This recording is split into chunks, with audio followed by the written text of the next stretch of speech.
ونعوذ بالله من شرور أنفسنا ومن سيئات أعمالنا من يهده الله فلا مضل له ومن يضلل فلا هادي له أشهد أن لا إله إلا الله وحده لا شريك له وأشهد أن محمدا عبده ورسوله أما بعد فأعوذ بالله من الشيطان الرجيم بسم الله الرحمن الرحيم لن ينال الله لحومها ولا دماؤها ولكن يناله التقوى منكم كذلك سخرها لكم لتكبروا الله على ما هداكم وبشر المحسنين صدق يا رب العالمين اللهم صل على محمد وعلى آل محمد كما صليت على إبراهيم وعلى آل إبراهيم إنك حميد مجيد اللهم بارك على محمد وعلى آل محمد كما باركت على إبراهيم وعلى آل إبراهيم إنك حميد مجيد الحمد لله মুসল্লিয়ান কিরাম আপনারা সকলে কেমন আছেন? আলহামদুলিল্লাহ। আজকে হজের মাস, পবিত্র জিলহজ মাসের দ্বিতীয় জুমা। আজকে এই জুমার আলোচনার বিষয় কোরবানি ও ঈদুল আযহা সম্পর্কিত কিছু কথা কোরআন হাদিস থেকে আমরা শুনব এবং বাস্তব জীবনে তা আমল করার চেষ্টা করব ইনশাআল্লাহ। আল্লাহ যেন আমাদেরকে তৌফিক দান করেন, সকলে বলি আমিন। আজকে এই জুম্মায় যারা আমরা সুস্থ অবস্থায় দুনিয়ার সকল কাজকর্ম থেকে আলাদা হয়ে আল্লাহ তাআলার কুদরতি কদমে সেজদা দেওয়ার উদ্দেশ্যে যারা আসতে পেরেছি তারা শুরুতে আল্লাহ তাআলার দরবারে শুকরিয়া আদায় করি, সকলে বলি আলহামদুলিল্লাহ। দরুদ সালাম পাঠাই আমাদের নবীর প্রতি, সকলে বলি সাল্লাল্লাহু আলাইহি ওয়াসাল্লাম। আমরা গত জুম্মায় কোরবানি বিষয়ে কিছু কথা শুনেছি এবং কোরবানির কিছু শিক্ষা সম্পর্কে জেনেছি। আজকে আরো কিছু মাসলা মাসাইল এবং কোরবানি বিষয়ে কিছু কথা আমরা শুনবো ইনশাআল্লাহ। রাজি আছেন তো সবাই? আমরা আজকে আলোচনা এখান থেকে শুরু করব। আসলে কোরবানি কার উপর ওয়াজিব, এখান থেকে শুরু করে আরো কিছু মাসলা মাসাইল আছে, আমরা সেগুলো ধারাবাহিকভাবে বলার চেষ্টা করবো এবং শুনবো ইনশাআল্লাহ। কোরবানি কার উপর ওয়াজিব, এই কথাটি দুইটি মত আছে। একদল উলামায়ে কিরাম একটি হাদিস উপস্থাপন করে একটি মত দিয়েছেন, আরেকদল উলামায়ে কিরাম আরেকটা মত দিয়েছেন। এই দুইটি মতের একটি মত হলো একটি পরিবারের পক্ষ থেকে একটি কোরবানি দিলেই কোরবানি আদায় হয়ে যাবে, এটি একটি। তাদের দলিল সুনানে আবু দাউদের হাসান পর্যায়ের একটি হাদিস মেহনাব ইবনে সুলাইম রাদিয়াল্লাহু আনহু থেকে বর্ণিত। তিনি একদা এই 9 জিলহজ আরাফাত দিনে রাসূল সাল্লাল্লাহু আলাইহি ওয়াসাল্লামকে জিজ্ঞেস করলেন, আমরা কোরবানিগুলো কিভাবে দেব, কিভাবে কার পক্ষ থেকে দেব? তখন নবী উত্তরে বলেছিলেন যে একটি পরিবারের পক্ষ থেকে একটি কোরবানি দিলেই হয়ে যাবে।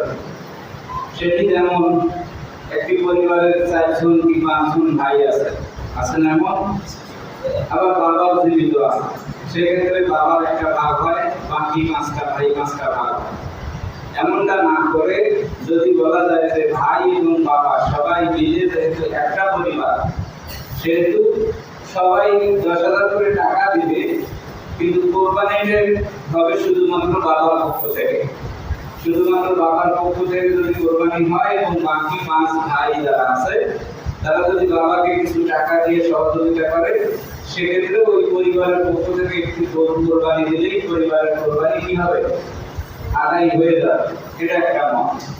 দ্বিতীয় মত হলো আল্লাহর নবী বলছেন, এটা সুনান ইবনে মাজাহ সহিহ হাদিস। এই হাদিসে আল্লাহর নবী বলছেন, যে ব্যক্তি সামর্থ্য থাকার পরেও কোরবানি দিল না, সে যেন ঈদগাহে না আসে, ঈদের মাঠে যেন না আসে। এই কথা থেকে বোঝা যায় যে পরিবারের পক্ষ থেকে একটা দেওয়া হবে। আগের হাদিসে আমরা শুনলাম, এই হাদিসে বলা আছে যে যারাই সামর্থ্যবান, মানে যে ব্যক্তি ইনকাম করতে পারে, আয় করতে পারে, যার ক্ষমতা আছে কোরবানির টাকা দেওয়া, সে প্রত্যেকেই তাদের প্রত্যেকের পক্ষ থেকে একটি করে কোরবানি দিতে হবে। সুবহানাল্লাহ। এটাই হলো ইমাম আবু হানিফার মত। এইটাই আমরা বর্তমান কি করি, আমল করি। দুইটার মতে আমল করা যায়, কিন্তু দ্বিতীয়টি বেশি প্রসিদ্ধ। আমরা পরিবারের পক্ষ থেকে যিনি সামর্থ্যবান, যার আয় করার ক্ষমতা আছে, যিনি কামাই করে, এই ব্যক্তি সবাই যাই আপনার কামাই করতে পারে, ইনকাম করতে পারে, সবাই সবার পক্ষ থেকে একটি করে দেবে। তবে আমরা অতি আবেগী হয়ে আমরা এমন কাজ কিছু কিছু করি, যেমন বাবা ইনকাম করে না, এখন মুরব্বী মানুষ আছে না, নাই, বাবা বয়স্ক, এখন সন্তান ইনকাম করে, সন্তান টাকা দিছে, দিয়ে কোরবানি দিলে বলতেছে এটা আমার বাপের পক্ষ থেকে কোরবানি। কিন্তু এই হাদিস অনুযায়ী বলা আছে কি, সামর্থ্যবান যে তার পক্ষ থেকে কি দিতে হবে। এখানে বাবার প্রতি ভালোবাসা দেখাইতে গিয়ে বাবার নামটা দেওয়া হয়, যে বাবার নামে কোরবানি হোক। এইটি ওলামায়ে কেরাম নিষেধ করেছেন এবং বলেছেন যে না, এটা ঠিক হবে না। তিনি ইনকাম করেন, কোরবানিতে তার পক্ষ থেকে কি হইতে হবে। বাবা বাবার সম্মানের জায়গায় আছে, কোরবানি দেওয়ার পর সন্তানের সবের অংশ কি বাবা পাবে না, সেখান থেকে গোস্ত কি বাবা খাবে না, সব ঠিক আছে। আমরা এই এতটুকুর মধ্যে এই আলোচনাটা আমরা বুঝতে পারলাম যে যার সামর্থ্য আছে তার পক্ষ থেকেই কোরবানি হবে। অন্য কোনো ভালোবাসার মানুষের পক্ষ থেকে কি কোরবানি দেওয়া হবে? আমি ভালোবাসি আমার মায়ের নামে, আমার বাবার নামে কোরবানি দেওয়া যাবে না। আমি ইনকাম করি, আমার নামে কি দিতে হবে, এটা একটা। দ্বিতীয় কথা হলো আপনার ঋণ থাকলে, অনেকের আমাদের ঋণ আছে না নাই, ঋণ আছে কিন্তু কোরবানি দেওয়ার জন্য প্রস্তুতি নিছি, এই যে কতটুকু যায় বা কিভাবে কি করা যায়। অনেকে ঋণ এমন ঋণ করে সেটা হলো হালকা, আবার কেউ বেশি ঋণ করে, এমন আছে না নাই সমাজে। কারো ঋণের পরিমাণ বেশি, কারো ঋণের পরিমাণ কম। সেক্ষেত্রে এখানে দুইটি সিস্টেমে কাজ করতে হবে। সেটি হলো ঋণ গ্রহীতা যিনি পায়, যিনি টাকাটা পাবে, ধরেন যে আমার কাছ থেকে একজন টাকা পাবে, তিনি এমন ভাবে চাপ দিচ্ছে টাকা, যে টাকাটা কোরবানির আগেই না দিলে কি হবে, সমস্যা হতে পারে। সেক্ষেত্রে কোরবানি না দিয়ে তার ঋণটাই পরিশোধ করা কি উত্তম। আর যদি এমন হয় না ভাই কোরবানি দিয়ে যাচ্ছে, সারাসারি করো, আমারটা পরে আসতে সুস্থে দেন, তাহলে কি কোরবানি করা যায়, বুঝছেন তো। আর যদি হয় না হুজুর একবারে চাপ দেয়, কিন্তু আমার কিস্তি কিস্তি একটা জায়গা থেকে ঋণ নেওয়া আছে, সেখানে কিস্তি কিস্তি দিয়ে পরিশোধ করি, কর্জে হাসানা নেওয়া আছে, তাই যদি সুদ নয়, এক জায়গায় ঋণ আছে কিন্তু আমার প্রতি মাসে 5,000 করে দেওয়া লাগে, সেক্ষেত্রে কোনো বাধ্যবাধকতা নাই, আপনি কোরবানি দিবেন, ওটাও আস্তে আস্তে কি পরিশোধ করবেন। এই ক্ষেত্রে খেয়াল রাখা লাগবে যিনি টাকা পায় তিনি আসলে খুব চাপ দিচ্ছে কিনা। তিনি যদি সত্যি বলে থাকে যে না ঈদের আগেই আমার টাকা লাগবে, তাহলে কোরবানি বাদে কি করা লাগবে, টাকা পরিশোধ করা লাগবে। কারণ শহীদ যারা হয় আল্লাহর রাস্তায়, তাদের সব গুনাহ মাফ হলেও আরেকজনের ঋণ পরিশোধ হয় না। এই জন্য ঋণ পরিশোধ করে দুনিয়া থেকে আমাদেরকে যাইতে হবে। কোরবানি বাদ দিয়ে আগে কি করতে হবে, ঋণটাই পরিশোধ করতে হবে। তবে ধার দেওয়া বা হাওলাত দেওয়ার একটা হাদিস আছে, শুনছেন কি না জানি না, সুন্দর একটা হাদিস। সেটি হলো, এখানে যদি কেউ কাউকে টাকা ধার দেয়, নবী বলছেন কেউ যদি 5 দিরহাম, 10 দিরহাম, 100 দিরহাম, সেই সময়ের কথা। এখন বর্তমানে অনুবাদ করতে গেলে যদি একজন আমার কাছ থেকে 100 টাকা ধার নেয়, সে ধরেন যে আগামী 20 তারিখে দেবে, নিয়ত করছে, আমার বলছে যে 20 তারিখে দিব, তাহলে 20 তারিখ পর্যন্ত ওই 100 টাকা প্রতিদিন দান করা, সদকা করার সব আমার আমলনামায় যোগ হবে। এটা হলো ধার দেওয়ার হাদিস। আর যদি 20 তারিখ আসছে কিন্তু আসি বলতেছে, ভাই আপনার তো বলছি 20 তারিখে দিব, কিন্তু কার্যক্রমে আমার 20 তারিখে টাকাটা আমি ব্যবস্থা করতে পারিনি, আমার আর 5টা দিন সময় দেন, আছে না? এমন যদি হয় তাহলে সেই 20 তারিখ থেকে 25 বাকি 5 দিন 100 দ্বিগুণ 200 টাকা দান করার সব আমার নামে যোগ। এই জন্য টাকা ধার যদি আমরা পারি সামর্থ্য অনুযায়ী, তাহলে দেওয়া যায়। তাই যদি যুগ যুগ ধরে দিয়ে তুমি না সব হয়েছে থাকবে এমনটা না, যদি ধৈর্য ধরে থাকতে পারেন তো ভালো। এটা হলো ধার দেওয়ার হাদিস। তারপরে যে তাকবীরে তাশরিক আজকে বদর থেকে শুরু হয়েছে নাকি?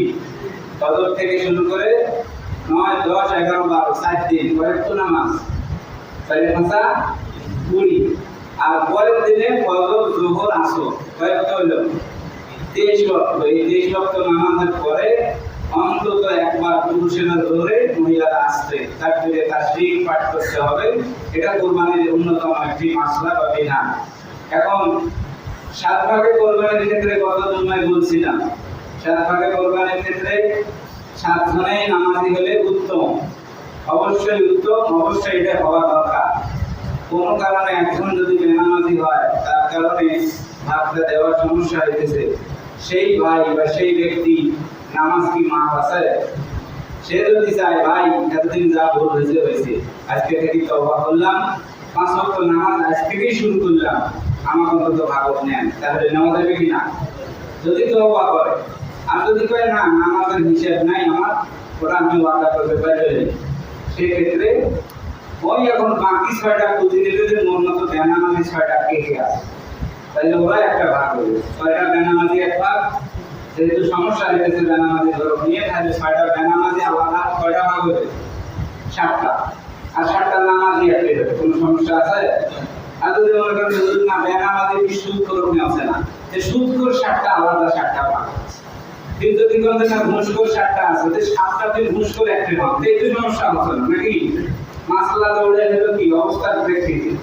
এখন যা নেওয়া না, আরেকজন হলো এনজিও লোন করা আছে, তো এনজিও লোন আর কয়জন আছে সেগুলো 7 জন একটা নাও, এই তো হবে। আল্লাহ আমাদের বোঝার তৌফিক দান করুন। কেন কথাটা বললাম? আমরা তো মুসলমান, আমাদের লজ্জা হওয়া দরকার। মুসলমানের তালিকায় নাম থাকবে যে ইবাদতটা করবে সেটা হলো নামাজ। সেটা কি? আমি যে মুসলমান এটা পরিচয় দিতে গেলে প্রথম কি করা লাগবে? নামাজ পড়তে হবে। নামাজ নাই তার মানে আমি মুসলমানের খাতাতে নাই, আমার তো কোরবানি কিসের? এটা একটু আমরা মাথায় রাখবো এবং আমল করার চেষ্টা করবো। এবার এসে 7 জনকেই সমান টাকা দিতে হবে। ধরেন 7,214 টাকা আছে ভাগে, আছে না এমন? এখন ওই 14 টাকাটা দেয় নাকি, 14 টাকাটা তুই দিস, ওই বিকাশে কি হোক মুদিমালা যা এমন আছে না? এইটা না দিয়ে মনে যেন কুটমুদি না থাকে, কেউ যদি বলতে না পারে যে 14 টাকা কম দিছিস, একেবারে যেটা ভাগে আসে সেটাই হিসাব কি দিবেন। এবং যেদিন জবাই করবেন 7 জনের সমান পরিশ্রম করার চেষ্টা করবেন। একজন যার টঙ্গত বসি সিগারেট টানবেন, আর 6 জন যদি কাবাগাবি করতে খাওয়া হবে, এখন জব করে দিয়ে ভাত খাওয়া গেছে নাই, আর খাবো বস্তু ফুটে বাসা শেষ, ওই চোখ মুছতে মুছতে আসি করছে কি খুব জ্বর আসছিল, মাথা ব্যথা, কিন্তু আরেকজন বগল বগল করছে, হ্যাঁ ভাত দিবে শেষে যাকে দিন করছে, মাকে কি মাথা রক্ত তৈরি হইলো কিনা, ওইখানে একটা রেশারেশি হইলো, এর উপর ওই সন্তুষ্ট নয়, ওর উপর ওই সন্তুষ্ট নয়। এখন এই কাজ করতে করতে হাসি গেছে, আরেকজন বসে থেকে হাসি গেছে, আছে না নাই?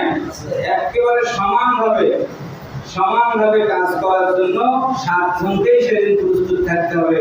কেউ যেন বলতে না পারে ওই আনা কাজ কম করছে, এই আনা বেশি করছে। 7 জনকেই কাজ সমানভাবে করতে হবে। এবং যদি ভাগে 7 জন হয় অবশ্যই গোস্তটা পরিমাপ করবেন একেবারে কাঁড়া কাঁড়া ওজন দিয়ে।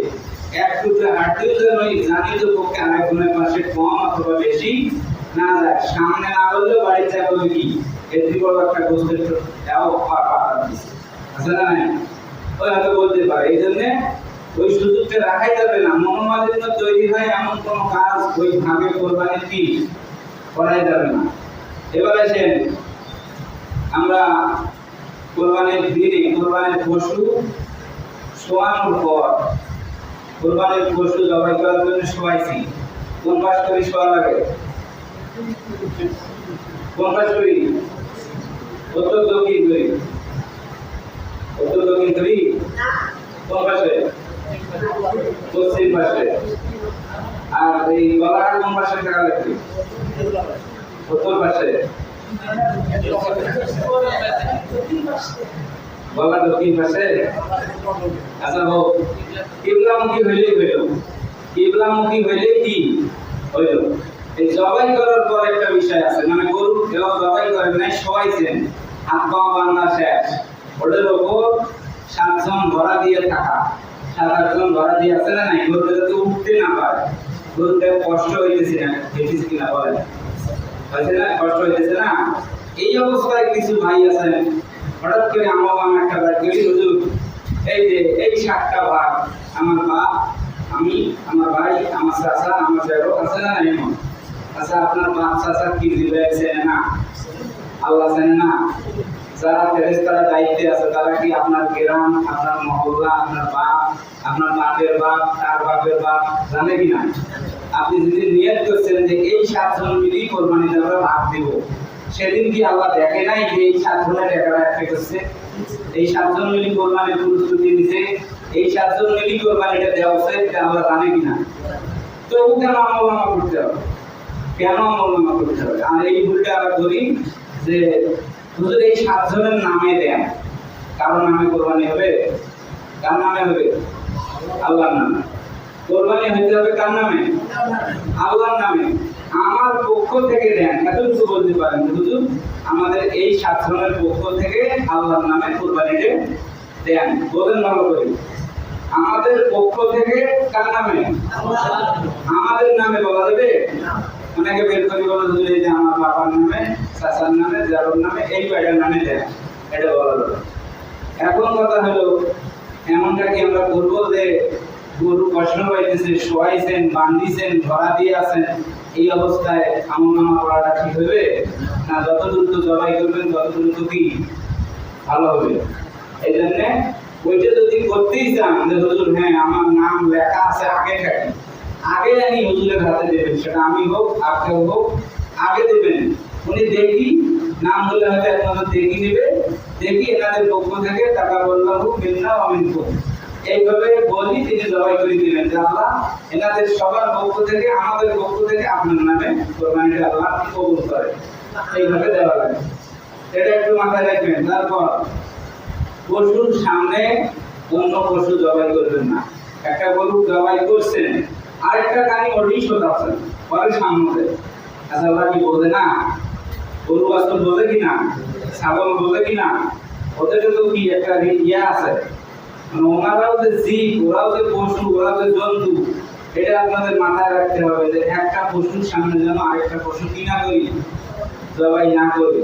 পশু সয়া রাখি, হঠাৎ করে দেখা গেল ছুরির দাম নাই, পরে আপনাকে একটি ছুরি শোকাচ্ছে, আসে না? এমন পশুকে বান্ধি রাখছে একটা গাছের সাথে, পরে একটা গাছ কি করতেছে, ছুরি শোকাচ্ছে, এটাও দুঃখজনক। এগুলো কাজ করবেন না। আর অবশ্যই অবশ্যই ধারালো ছুরি, একেবারে পায়ে হাত দিয়ে যদি বলতে বলেন যে হুজুর পা ধরাও একটা আমাদের সবার, আমরা দিয়েছি, অন্তত ড্রাইভারটা ছুরি নিয়ে সেদিন আসি বলবেন না হুজুর এটা নেন, এটা অন্তত বলবেন না। কারণ গরুর এক রকমের সমান, একটা ঠ্যাঁস মারার সাথে সাথে যদি গলাটা না কাটা যায় তাহলে গরুকে কি পরিমাণ কষ্ট পায়, আর যিনি জবাই করে তার কি পরিমাণ কষ্ট হয়, এটা আপনারা আমরা জানি। এই জন্য অবশ্যই কোনো ব্যাধনের ছুরি, যেমন ধরেন ঠ্যাঁস মারছেন, ছুরি নাকা হয়ে গেছে, আছে না? এমন এটা করা যাবে না। ধারালো ছুরি আগে পরীক্ষা করবেন, হাত দিবেন, দিয়ে কোনো কিছু কাটার চেষ্টা করবেন, দরকার হয় নিজে হাত দিয়ে পরীক্ষা করবেন, একটা ভালোভাবে জানি কাটে, একটা সর্বোচ্চ যেন চোখা হয়, এটা সর্বোচ্চ মাথায় রাখবেন, খেয়াল রাখবেন। এটা ছাড়া গরু কষ্ট করে, আর জবাই করার শর্তই হলো ধারালো ছুরি লাগবে। ধারালো ছুরি ছাড়া গরু ওই কোরবানি করার পশুটা কি করে, কষ্ট পায়। অনেক সময় আমি দেখছি যে যে গরু যে ছোট চাকু, এটা দিয়ে মুরগি জব করা হবে কোন রকম, ওটা আমি দিয়ে কথা নেয়, অথচ যে আনিয়ে ফেলাইছে চামড়াটা 1 ইঞ্চি মোটা। এই এই এই ছোলা দিয়ে কি এই গরু জবাই হবে কোন, এটা একটু মাথায় রাখবেন। তারপর আমার কিছু কিছু ভাই আছে এমন, যখন যে গরু জবাই করে দিয়ে ইমাম সাহেব না সাইল, এই এখন দেরি হয়ে যাচ্ছে, কিসের নিয়ে আছে গরু সাইজ করবে, আছে না এমন, এরকম দেরি হয়ে যাচ্ছে, গরুর এখনো জীবন যায় নাই, এই গলা খোঁচা ঘুমতে আছে ইচ্ছে তাদের, ঠিক আছে, এখনো জীবন যায় নাই, ওদের গরুর ঘুঁটি মারি ফেলাচ্ছে না, ঠিক দেখবেন এখনো জীবনটা যায় নাই ঠিক মতো, তার পায়ের রক কাটি যাচ্ছে, হাতের রক কাটি যাচ্ছে, একবার গলা থেকে পেট পর্যন্ত ছিঁড়ে যাচ্ছে, আছে না এমন। খবরদার একটু ধৈর্য ধরবেন, যেন গরুটা কি হয়, পশুটা যেন কি হয়, পুরোপুরি জীবনটা যায়, তারপরে আপনি ওগুলো করেন। খবরদার ওই ইমাম সাহেব বা মুয়াজ্জিন সাহেব বা আলেম যখন কোরবানি করে দিবেন, গরু মারা যাওয়া পর্যন্ত কেউ ওই গরুতে আর চাকু লাগানোর কোনো বিধান নাই, এটা একটু মাথায় রাখবেন। তারপরে আপনার গোস্ত কত ভাগ করবেন, কিভাবে বন্টন করবেন, আমরা সবাই জানি 3 ভাগ করা মুস্তাহাব। 3 ভাগ করা কি মুস্তাহাব, 3 ভাগ করলে মুস্তাহাব আমল ইবাদত হবে। তবে সূরা হজের 28 নম্বর আয়াতের একবারে শেষে আছে যে তোমরা সেখান থেকে নিজেরা খাও এবং অভাবগ্রস্ত দুস্থদেরকে কিছু দাও। এই কথাটা সূরা হজের 12 নম্বর আয়াতে আছে, 28 নম্বর আয়াতে বাড়িতে দেখবেন, এখানে আছে যে তোমরা নিজেরা খাও এবং গরিব দুঃখীকে দাও। সেক্ষেত্রে 3 ভাগ যদি করা হয়, 3 ভাগ করে দেওয়া এর আগে থেকে আমরা জানি, এটা সমাজে আছে না নাই, কিন্তু কোনো কারণে যদি মনে করেন যে আমার ঈদের 2 দিন কি 3 দিন পর বাড়িতে একটা বড় অনুষ্ঠান হবে, আমি এক টুকরাও কাউকে দিতে পারবো না, পুরোটাই আমি রাখবো, তবু কোরবানির সমস্যা হবে না। আপনার দেওয়া কোরবানির কোনো সমস্যা হবে না, কিন্তু গরিব দুঃখীরা আপনার এই কোরবানির গোশত থাকি কি হলো, বঞ্চিত হলো। কারণ আপনি যদি তাদেরকে দিয়ে খায়া মনটা তৃপ্তি পান, তাহলে দিয়ে খাবেন, আর যদি বলেন না এক টুকরাও কাউকে দিব না তবু আমি নিজে খাবো, তাহলে কি হবে, ওই না দিয়ে নিজে খাওয়াটা কি হইল। কিন্তু আমাদের উচিত সবাইকে দিয়ে দিয়ে কি করা, খাওয়া। তবে একটা বিষয় মাথায় রাখা লাগবে যে কোরবানি দাতা যদি স্বাবলম্বী হয়, সে মাসের সপ্তাহে প্রায় গরুর গোশত খায়, ভালো ভালো খায়, সেক্ষেত্রে তিনি চেষ্টা করবেন যেন একটু বেশি করে মানুষকে দিতে পারে।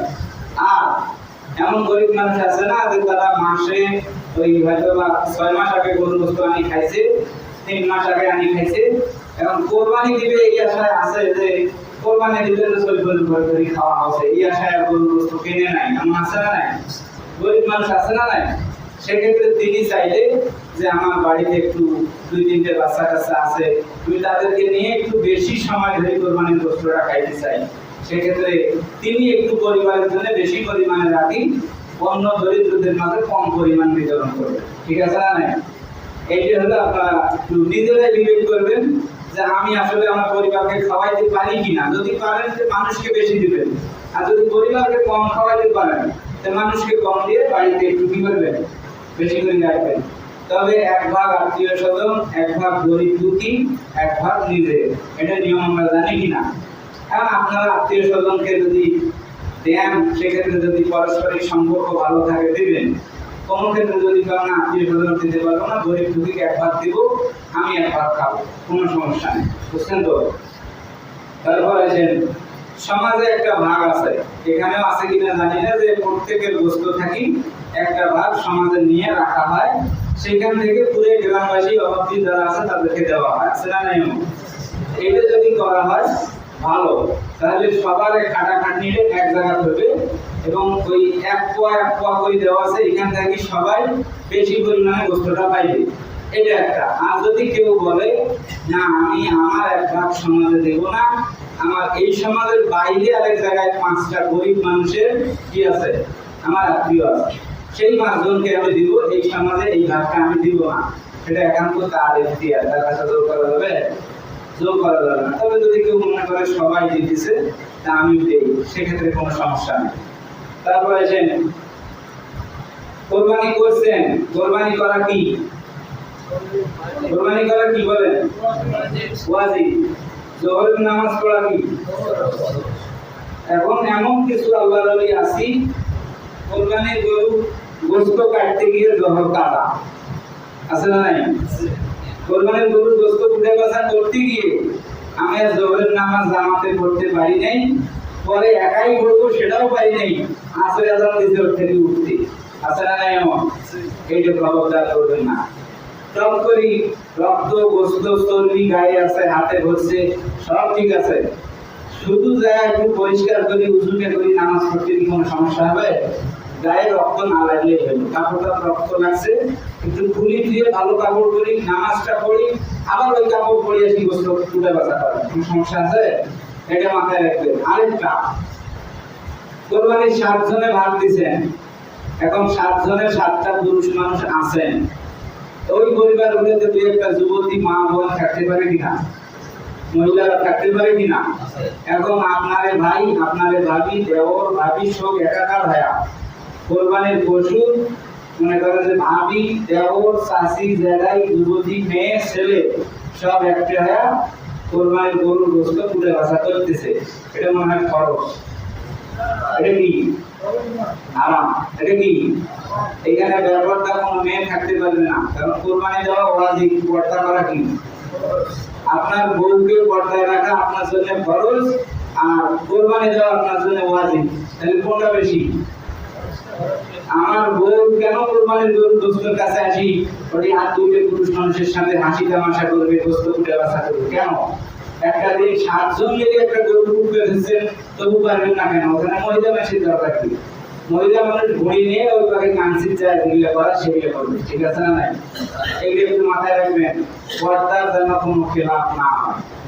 তারপরে আছে মাথা এবং ভুঁড়ি এবং হাড় যেগুলো আছে, অনেকে এগুলো খুদে বাচ্চা করার ভয়তে পায়, ওখানে তুই নিস, ঠিক আছে না নাই? গোস্ত করা নিয়ে গেলে ওখানে তুই নিস, আবার কেউ কয় না ওখানে আমার দরকার আছে, এটাও 3 ভাগ করবে।